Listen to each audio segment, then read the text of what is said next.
창업이라는 그 단어가 주는 두려움이 전제가 있어요. 우리가 어디에 취업할지 모르잖아요. 뭐 IT 계열에 취업할 수도 있고, 뭐 패션 분야가 될 수도 있고, 나 지금 뭐 이직을 할까, 아니면 잠깐 쉴까, 대학교 다닐 땐 휴학할까, 아니면 취업 준비할까, 토익 공부할까, 여러 가지인데,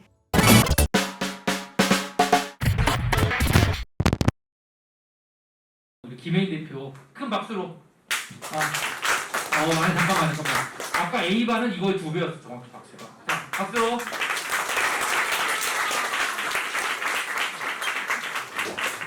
네, 반갑습니다. 여기가 분위기가 훨씬 좋은 것 같네요. 제 인생에서 가장 열심히 살았던 순간을 생각을 해보면 저는 대학교 때였거든요. 사실 대학교 다니는 게 시간도 많이 쓰고 등록금도 비싸잖아요. 저는 대학교 다니면은 진짜 다니는 만큼 뽕을 뽑아야겠다라는 그 생각이 굉장히 확고했어요. 학교가 고등학생 때 생각했던 거랑 많이 다른 경우도 많잖아요. 뭐 생각했던 걸 배우지 않을 수도 있고 그런 거에 대한 불만이 많았던 친구들도 많았어요. 나는 이 학교 올 수준 아니었는데 라고 그 생각을 학교가 결정이 되면 멈춰야 되는데 4년 내내 그 불평불만을 하고 다니는 거예요. 마치 나랑 같이 수업 듣는 사람들이 나보다 수준이 낮은 사람들이랑 듣고 그 불평불만을 아무도 해결해주지 않는데 그 말을 하고 다님으로써 결국엔 그런 학생들은 대학교에서 얻을 게 없이 졸업을 하게 되는 거였거든요. 그래서 저는 이미 나한테 온 상황이니까 그냥 내가 이걸 이용해 먹어야겠다 라는 생각으로 학교를 다녔던 것 같습니다. 저는 이제 습관이 좀 기록하는 습관이 되게 많이 길들여져 있어요. 그래서 사실 대학이라는 거는 세상을 보는 틀을 저는 배우는 곳이라고 생각을 해요. 우리가 예술대학교도 있고 사회과학대학교도 있고 인문계 대학교도 있고 뭐 자연계 대학교도 있잖아요. 그러면 대학교를 나와서 나중에 보면 생각하는 초점과 사회를 바라보는 틀이 다 달라요. 저 같은 경우에는 이제 사회과학 대학교인 사회과학 단대인 신문방송학과를 졸업을 했는데 학교를 졸업하고 나와서 생각을 해보니까 사회과학적인 틀로 세상을 바라보는 거를 가장 크게 배웠다라는 생각이 들었어요. 저희 학과에서는 이제 뭐 타깃은 어떤 타깃이고 포지셔닝을 어떻게 잡아야 되고 요거에 대한 뭐 매체는 어느 매체에 태워야 되고 그들의 어떤 심리라든지 소비자들을 분석을 해서 우리의 크리에이티브를 내는 그런 사고 방식을 많이 배웠는데 요 틀을 가지고 비단 영상 제작할 때만 이걸 활용하는 게 아니라 뭐 하나의 예시로 회사에 취업을 할 때도 내가 목표하는 타겟은 저 면접관들이고 내가 잡아야 될 포지셔닝은 나의 캐릭터성은 어떤 거고 그러면 내가 여기서 나타내야 될 나의 어떤 크리에이티브, 나의 결과물은 뭘 보여줘야겠다 이런 그 사고방식을 배워서 많이 활용했던 기억이 납니다. 다음 거는 좀 자랑인데 이렇게 모든 전공 과목들이나 교양 이런 것도 다 빼놓지 않고 열심히 하다 보니까 솔직히 학점은 남는 게 별로 없고요. 이렇게까지 열심히 할 필요는 없는데 아까 말씀드린 것처럼 내가 여기 이 상황에서 최고가 되려면 어떻게 해야 되겠구나라는 스킬이 많이 늘었던 것 같아요. 또 의뢰자가 원하는 것을 파악하고 그거에 맞는 결과물을 만드는 방법을 안다라고 적었는데 우리가 교수님께서 뭐 과제를 내주시면 그 과제를 수행하게 되잖아요. 이게 사회에 나와서는 어쨌거나 광고주가 나의 영상이나 콘텐츠를 의뢰하는 사람이 뭘 원하는지를 파악하고 그거를 내가 수행하는 과정을 연습을 하는 거거든요. 저는 그냥 단순히 학점 A플 받아야지라는 생각으로 저 교수님은 어떤 말투를 사용하고 어떤 콘텐츠를 주로 보고 이런 것까지 저는 열심히 파악을 했어요. 그러다 보니까 광고주의 니즈를 캐치하는 방법도 나중에는 잘 알겠더라고요. 그래서 이런 것들을 배웠습니다. 사람에 관련해서는 뭐 선후배들이랑 소통을 해보면서 그에 맞는 저만의 소통 방식을 터득을 했고 프로젝트를 수행해보면서 뭐 조별 과제나 우리가 발표 수업들이 되게 많은데 뭐 조원이 5명이 모이면 그 5명의 강점이 무엇일까를 관찰을 해요. 왜냐면 나는 이거에서 A뿔을 받아야 되니까. 그럼 그 강점에 맞게 역할을 배분을 해보는 거예요. 너는 이걸 잘하는 것 같은데 너는 저걸 잘하는 것 같은데 라고 했던 그 경험이 좀 체득화돼서 일할 때도 많이 도움이 되었고요. 사실 여기까지가 그냥 제가 특별해서 얻은 게 아니라 그냥 모든 대학생이 다 얻을 수 있는 것들인데 이걸 내가 얻었다고 생각을 못하면은 못 얻는 거고 얻었다고 생각을 하면 얻는 거라고 저는 생각해요. 그냥 되게 자연스럽게 스쳐 지나가는 거지만 그거를 내가 뭘 얻었을까, 뭘 얻을 수 있을까라는 생각하는 습관에서 나타난 거고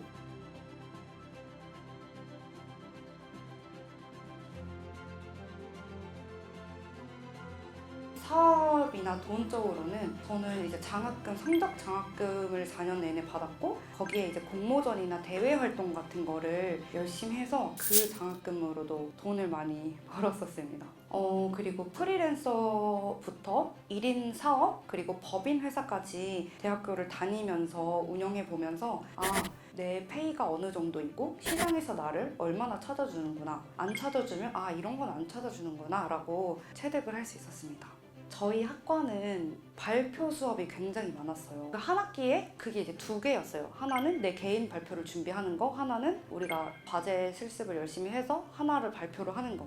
근데 제가 가만히 생각해보니까 저는 이제 공부를 잘하는 학생이기도 했으니까 이거를 엄청 열심히 준비하거든요. 다른 사람들도 적어도 3개월, 4개월의 시간을 써가면서 이 발표를 위해서 준비했겠구나 라는 생각이 들면서 이게 엄청나게 양질의 발표이겠구나 라는 거를 생각을 했어요. 왜냐면 한 학기에 한 명이 하나 발표하는데 그 주제를 얼마나 고민을 많이 해서 갖고 오겠어요.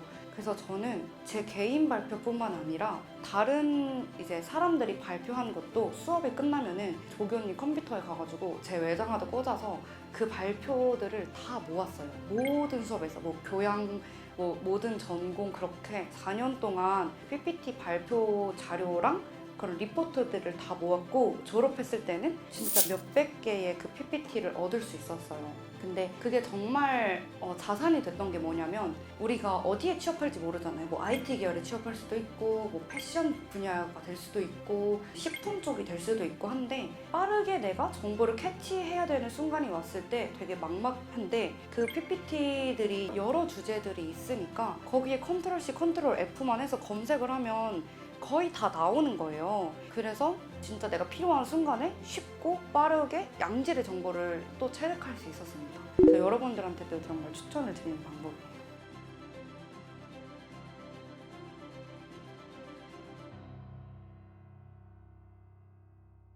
그리고 4번째 파트는 이제 리스크 없이 창업해보기라는 소타이틀을 달았는데요. 혹시 오늘 여기 창업에 대해서 고민해보신 분 있나요?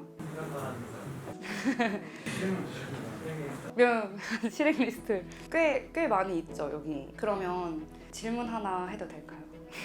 질문 하나 될 거 하니까 너무 주현영 기자 같지 않아요? 저는 말할 때마다 괜히 그 생각이 자꾸 들어가지고 혹시 창업이라고 하면 어떤 단어가 먼저 떠오르세요? 단어로 생각을 해보자면 스타트업, 위험, 투자. 창업이라는 그 단어가 주는 두려움이 전제가 있어요. 그게 되게 모호한 두려움인데 창업하면 왠지 사업할 것 같고 이제 사업이라는 단어를 들으면 부도가 날 수도 있고 망할 수도 있는 거고 투자금과 자본금 그리고 리스크, 직원, 사무실 이런 단어들이 생각나는데 저는 일단 가장 첫 번째는 이 창업이 리스크라는 추상적이고 모호한 고정관념을 버려야 된다고 생각해요. 무조건 모든 걸 뒤로 하고 베팅한다라는 그 이분법적인 사고를 버리는 게 중요할 것 같고요. 왜냐면은 이거는 논리적인 근거가 있는데 우리 사회에서 우리나라의 80~90%의 산업이 IT 산업이거나 아니면은 제조업 기반으로 되어 있어요. 그러니까 우리나라에서는 특히나 어플이나 서비스를 구축을 하면 그 어플이 대박 날지 대박이 안 날지도 모르는데 일단은 개발자를 모셔야 한다는 비용 부담이 굉장히 크죠. 그리고 2번째는 제조업이라고 하면 이 물을 하나 만드는데도 껍데기서부터 이 재고에 대한 부담이 굉장히 커요. 우리는 우리의 노동력을 파는 일이기 때문에 자본금도 없고 투자금도 없어도 되는 일인 거예요. 그래서 저는 충분히 쉽게 도전할 수 있다고 생각을 하고요. 그래서 이제 가장 핵심은 두려움 없애기인데 뭔가 겁나잖아요. 모든 걸 한번 해보려고 할 때마다 내가 결정해야 되는 것 같고. 근데 제 친구들 중에서도 그런 고민을 많이 해요. 나 지금 이직을 할까? 아니면 잠깐 쉴까? 대학교 다닐 땐 휴학할까? 아니면 취업 준비할까, 토익 공부할까 여러 가지인데 이게 쉬더라도 할까 말까 고민할 시간을 해보는 게 훨씬 낫다고 생각을 해요. 100번 고민할 시간에 한 번 실행하고 나를 알아보는 시간을 가져가는 게 중요하다고 생각하고 또 취업이든 창업이든 솔직히 두려운 게 망할까봐 두려운 거잖아요, 우리가. 근데 그 망할까봐라는 게 만약에 그래 지식 서비스업이야, 그럼 망해도 돈을 잃지는 않아. 그러면 뭐가 그렇게 두려운 걸까? 라고 생각을 해보면 인간의 내재된 심리 안에는 내가 사랑하는 사람들이 내가 실패하는 거를 보는 게 사실 저는 가장 두려운 거라고 생각하거든요. 근데 만약에 나를 지켜보는 사람이 없다고 가정을 하면 생각보다 그렇게 두렵진 않아요. 근데 또 어떻게 생각을 해보면 내 친구들, 내 학교 동료들, 우리 부모님들 생각보다 내가 뭐 망하고 자시고 하는데 그렇게까지 큰 관심이 없거든요. 그런 말도 있잖아요. 남 얘기 3일 안 간다고. 관심을 가져도 3일 이상으로 관심이 안 가요. 3번 그 뭐 어디 회식 자리에서 만나면 끝날 일이에요. 그래서 생각보다 타인은 나에게 관심이 없다라는 생각을 여러분들도 해보시면 좋을 것 같습니다.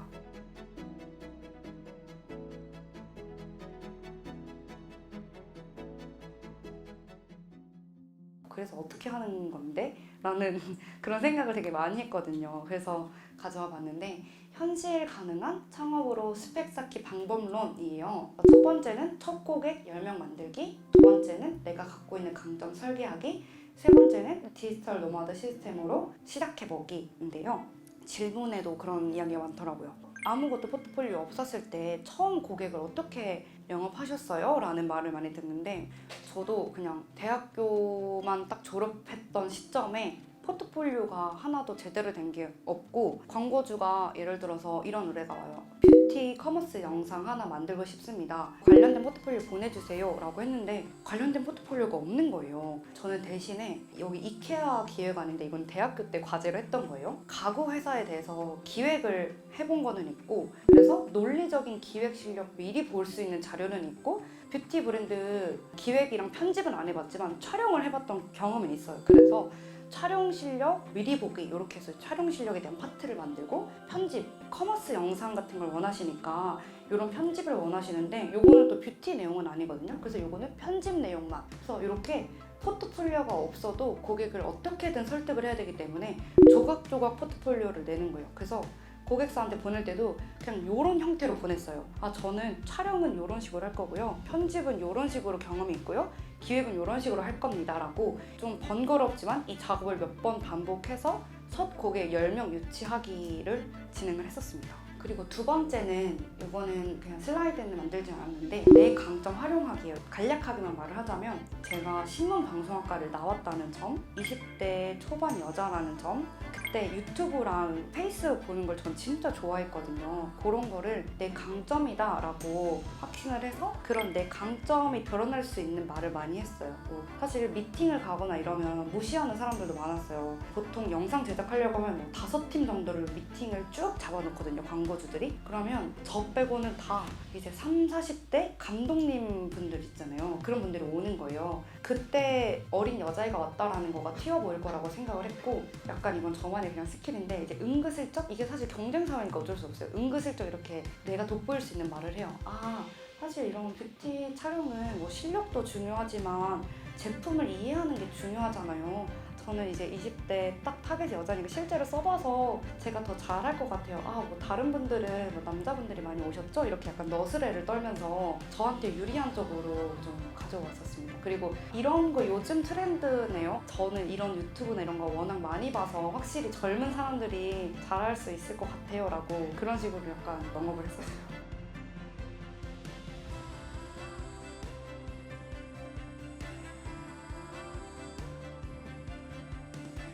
그래서 제가 오늘 말하고 싶은 거의 핵심은 내가 사소하게 생각하는 것들이 남들에게는 너무나 필요한 걸 수가 있다.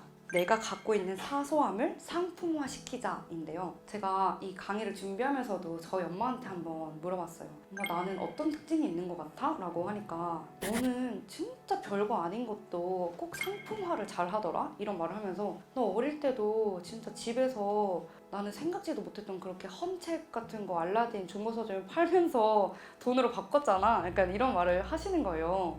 너 보면은 당근마켓이 떠올라 라고 말씀을 하시면서 진짜 별거 아닌 것 같은 슬리퍼 한 짝 팔고 에어팟 한 짝 팔고 뭐 초딩들이 뭐 그림 그리기 이런 것도 당근마켓에 요즘 되게 많이 팔잖아요.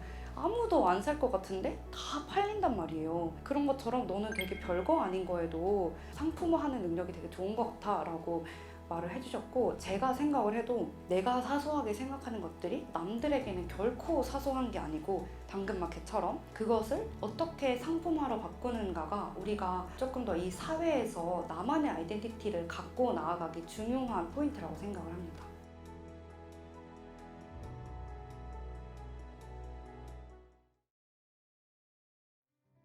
그리고 마지막은 보너스 트랙인데요. 지금 여기에 40명 정도 있지만 분명히 나는 저렇게까지 살고 싶진 않은데 취업을 과연 해야 될까? 과연 그렇게 열심히 살아야 될까? 라는 생각을 하시는 분도 있을 거라고 생각을 해요. 누구나 맨날은 아니지만 한 번씩 그런 생각이 들잖아요. 사촌동생한테 해준 말이 있는데, 언니 나는 회사 다녀봤는데 너무 내가 못하는 것도 많이 시키고 너무 어렵고 주변에 있는 사람들이 너무 그 성장에 미친 사람들이라서 너무 스트레스 받아서 난 그냥 편하게, 어차피 솔직히 말해서 요즘 세상에 회사 다녀도 200만 원 벌고 카페 알바해도 200만 원 버는데 그냥 카페 알바 하고 싶다는 생각이 들어. 그렇게 말을 했어요. 이제 22살짜리 사촌동생이. 저는 그렇게 얘기했어요. 카페 알바 하는 것도 너무 좋은 직업이다. 그렇게 하고도 너 말대로 직장인들이랑 월급 똑같은데 스트레스 훨씬 덜 받으면서 다닐 수 있어. 나는 사실 아무렇지도 않게 생각하지만 그게 정말 너가 괜찮겠어? 뭐 친구들 만났을 때나 어떤 사회적인 시선, 이게 스펙이 되지는 않잖아요. 솔직히 그런 알바들이. 너는 그러면은 30살 때까지 200만 원 벌어야 돼. 200만 원 벌어서도 살 수 있다고 하면은 정말 나는 괜찮은 선택이라고 본다.